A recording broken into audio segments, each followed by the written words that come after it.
This journey takes us to the middle of Italy. Coming from the north, our path leads first to Emilia-Romagna, then to Tuscany, to Umbria, and back again.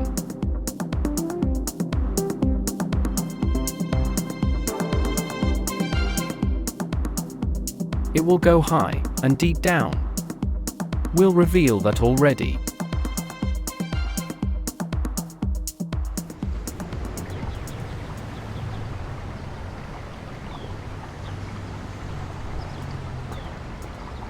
The next day we leave Pisa in an easterly direction. We cross the Arno, and are soon on the motorway towards Siena.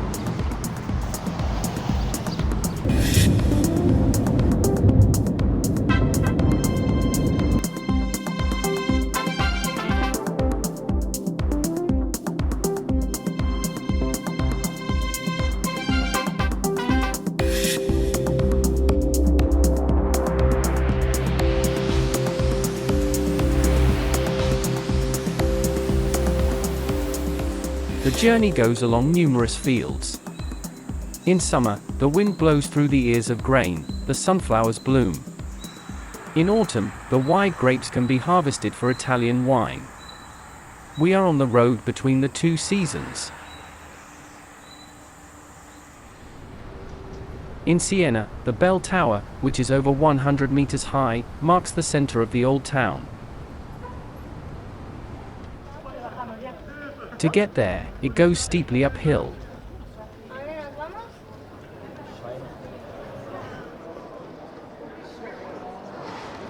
In front of his palace stands the statue of Salustio Bandini. He was an archpriest, politician, and economist.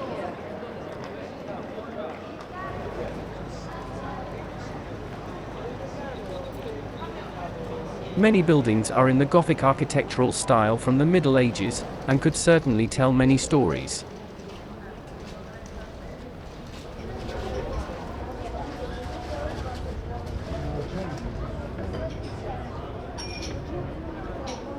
Many roads lead to Rome, and almost all of them here lead to Piazza del Campo, the heart of the city.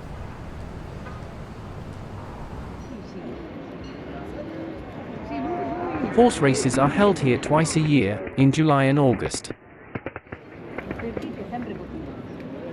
The bell tower was built as early as the 14th century. The Palazzo Pubblico was initially the seat of the Republican government, then the town hall, and today it houses a museum.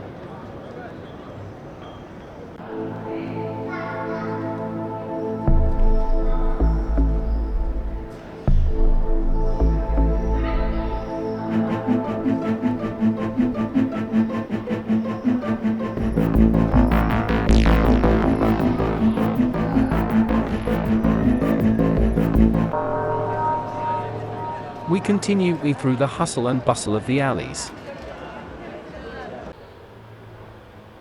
Then we have a view of the valley of Porta Giustizia.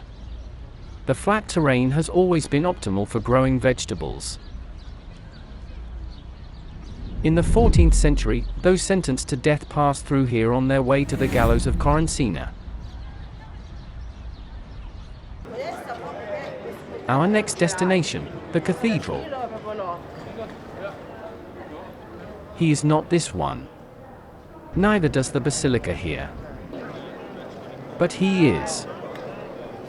Built of black and white marble. Today one of the most important examples of Gothic architecture in Italy.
Our next path must go downwards. But where? Okay, here. An initially inconspicuous building at the lower end of the city. Fontebranda is Siena's most famous medieval fountain.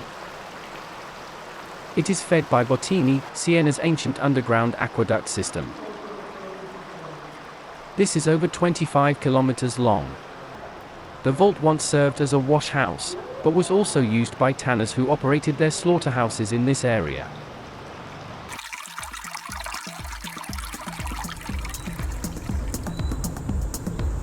We leave Siena in a southeasterly direction.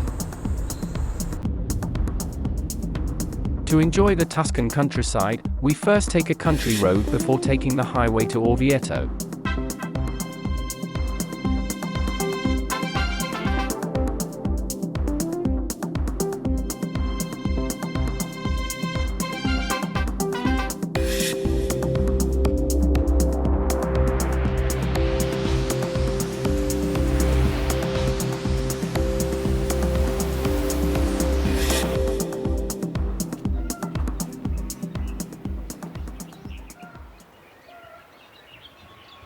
The entire old town of Orvieto was built on a rocky plateau of tough rock. A labyrinth of cellars, corridors, and huge cisterns is hidden in the rock. So it's going to go deep down to explore that. A road leads up to the old town. But beware! Access is limited and not always allowed. So it's better to park in the parking lot below, and take the elevator up to the city.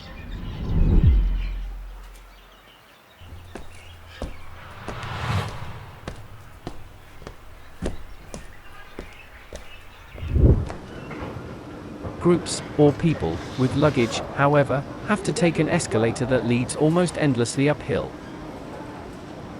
At the top, the entrance and exit are rather inconspicuous. So remember well. The main entrance to the city today is the Porta Romana, built 1822. You can discover the city in 40 minutes with small electric buses, or take the bus to the other end of the city, or to the parking lot. Many streets become narrow streets. Cars and pedestrians together, that is not possible everywhere.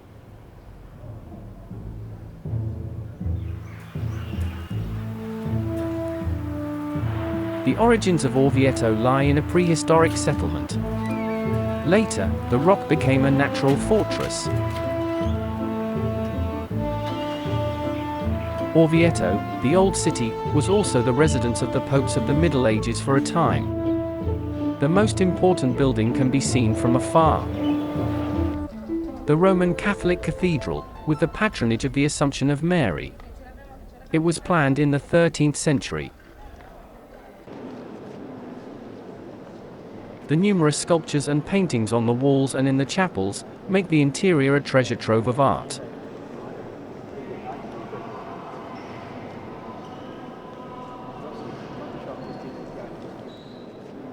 Of great importance for the history of Italian painting is the Cappella di San Brizio, with the great fresco cycle of the Apocalypse.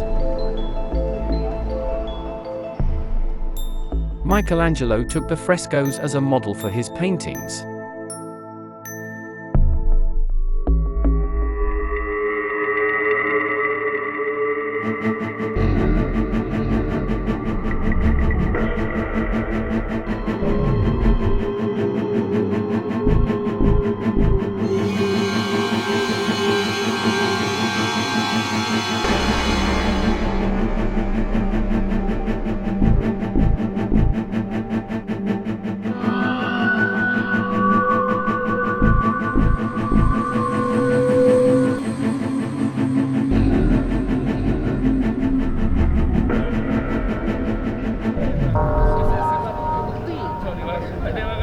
Purtroppo uno d'Orvieto, là per le larghe desolate del deserto, eccetera.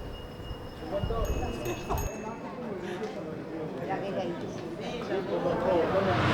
The first streams of tourists arrive.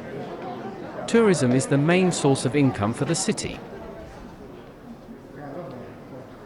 Orvieto is known for its ceramic art, which can be admired and bought in numerous shops.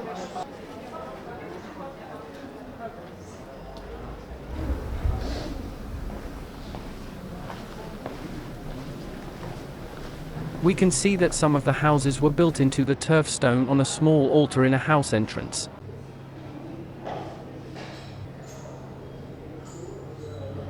We are back at the cathedral square, where the red buses also stop. Opposite, next to another church, is the starting point to the underworld. About 300,000 years ago, the tough layer under the city was formed by eruptions of the Volsin Mountains. The sightseeing route winds through a 2,500 years of city history. We dive into a mysterious, underground city.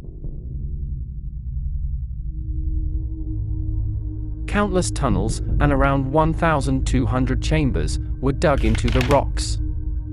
Only a small part of it can be visited. In a cave stands an olive oil mill from the Middle Ages. The millstones and oil press are still well preserved.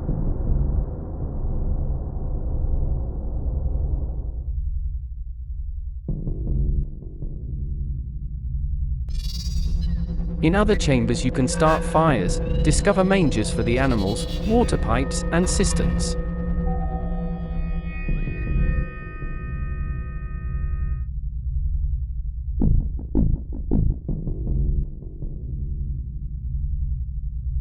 The various tunnel levels could be easily reached via hewn steps and ladders. In this way, one could quickly get to safety in the event of sieges and wars.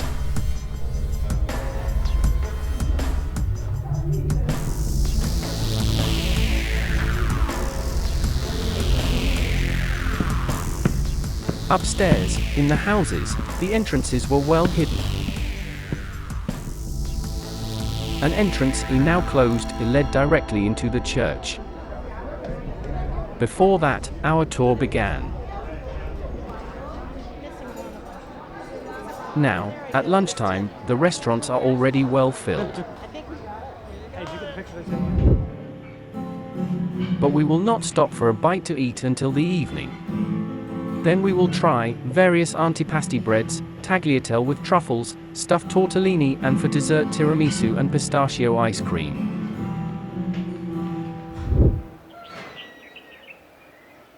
We continue, downhill again, to one of the oldest and most beautiful areas of the city. Here is the Ponzo della Cava. Again we dive into the underworld. It goes down several floors.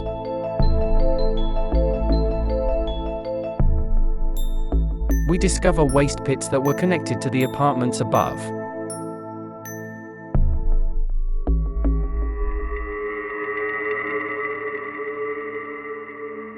As well as storage rooms, pantries, cisterns, and remains of the ceramics workshops.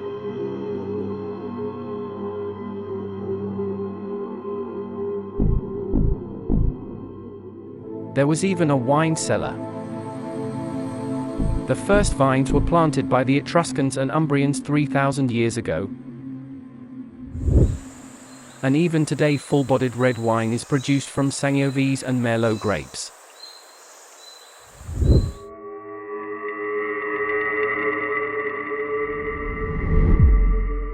"36 meters deep is a well that was dug entirely by hand into the lithoid tuff. Pope Clement VII commissioned it, around the year 1527. But there is also another fountain in the city. To the east of Orvieto are the remains of the fortress of Albornoz, named after the cardinal of the same name. He restored papal power over the city, which had previously been lost.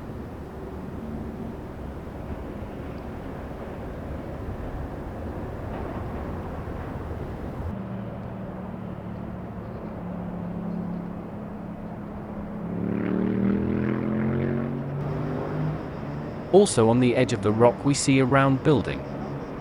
What is that?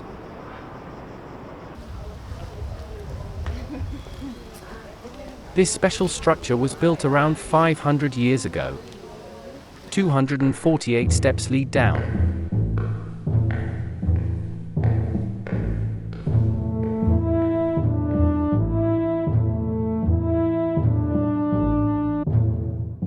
The paths, from and to the fountain, consist of 2 spiral staircases twisted into each other.